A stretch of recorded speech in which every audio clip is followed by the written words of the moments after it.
Hey guys, Cam here from PhoneDog.com, and this is the brand new HTC One M9 just announced by HTC just now, and as you can see by the design, it's very familiar looking. It has the same boom sound design, speakers on the front with the machined holes.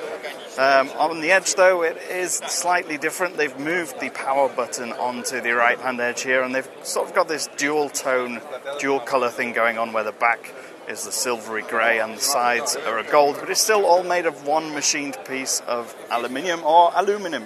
It has a 5-inch Full HD 1080p display on the front, Qualcomm Snapdragon 810 octa-core processor built in powering this thing, and it's 64 bits. Also running Android 5.0 Lollipop with HTC's new version of Sense.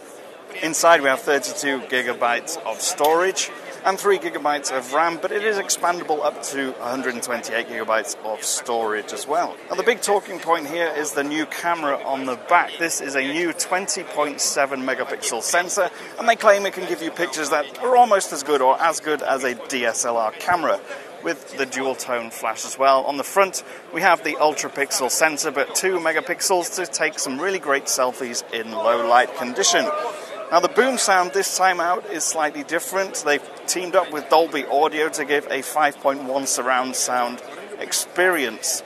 Apart from that, we have a battery. It's 2,840 milliamp hours, and we'll see with use how good that battery is. But this has been a quick first look at the brand new HTC One M9. It's going to be available fairly soon in 4 different colours. You've got the silver, gunmetal grey and pink, and I believe the other one was black or white. I can't quite remember now, but this is the HTC One M9. But in hand it feels really solid.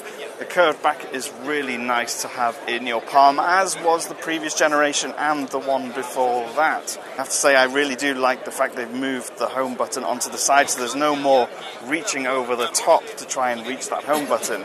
Onto the software side, and they have added a few new bits. They've got the new gallery, which takes in not only images on the phone itself or in your internal storage, but also pulls in all your images from all your social networks. There's also this new themes pack where you can download a theme and it'll affect everything on your phone. It sets your wallpaper, the color of blink feed, and you can set it by taking a picture if you want to. You can see an example of one of the themes here.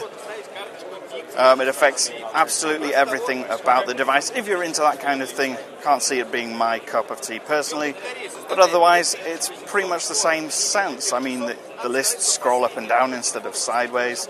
The buttons are on the screen, so there's no capacitive buttons built into the phone. It's all on screen. First impressions, though, it does feel really fast and fluid. It doesn't feel like it's trying too hard to do anything. The lists scroll up and down smoothly. I can switch in between apps without really it taking any waiting time at all. It's fast. So the chip powering this thing is clearly very powerful. We still need to know what this whole overheating business was that people have been speaking about, but that doesn't seem to be an issue from the few minutes that I've had here.